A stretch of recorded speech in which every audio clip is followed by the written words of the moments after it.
जीजा जी हमके देवघर घुमा दी। जीजा जी हमके देवघर घुमा दी, बाबा बैद्यनाथ के दर्शन करा दी। जीजा जी हमके राह बदला दी, बाबा बैद्यनाथ के दर्शन करा दी। अंतर बदरिया छाइल अंगनवा, भोले के नाम ले नाचे मनवा।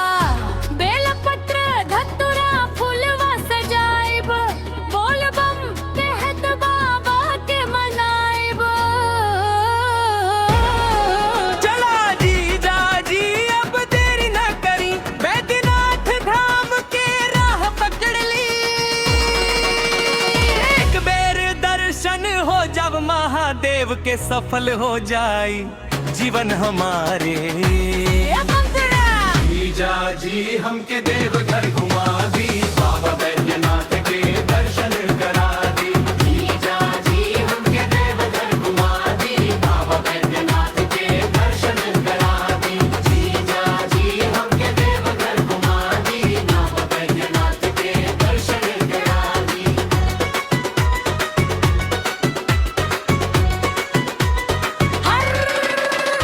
लाल चुनरिया माथे सिंदूर, भोले बाबा करी है सब दुख दूर। दूध दही गंगा जल चढ़ाइब, भोले से अपना ने बढ़ाइब। डमरू बाजे बोल दे जयकारा, हर हर महादेव लागे प्यारा। कांवरिया संग गावत जाइब, भोले बाबा के गुण सुनाइब। मुखड़ा जीजा जी हमके देवघर घुमा दी, बाबा बैद्यनाथ के दर्शन करा दी। जीजा जी हमके देवघर घुमा दी, बाबा बैद्यनाथ के दर्शन करा दी। जीजा जी हमके देवघर घुमा दी, बाबा बैद्यनाथ के दर्शन करा दी।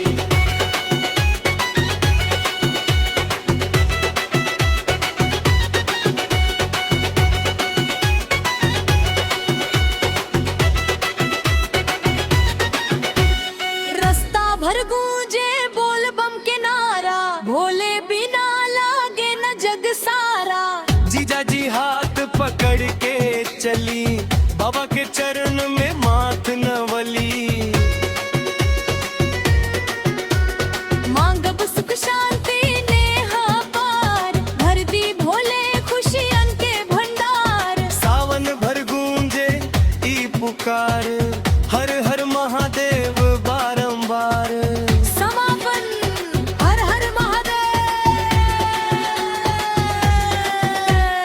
बोल बम। जीजा जी हमके देवघर घुमा दी, बाबा बैद्यनाथ के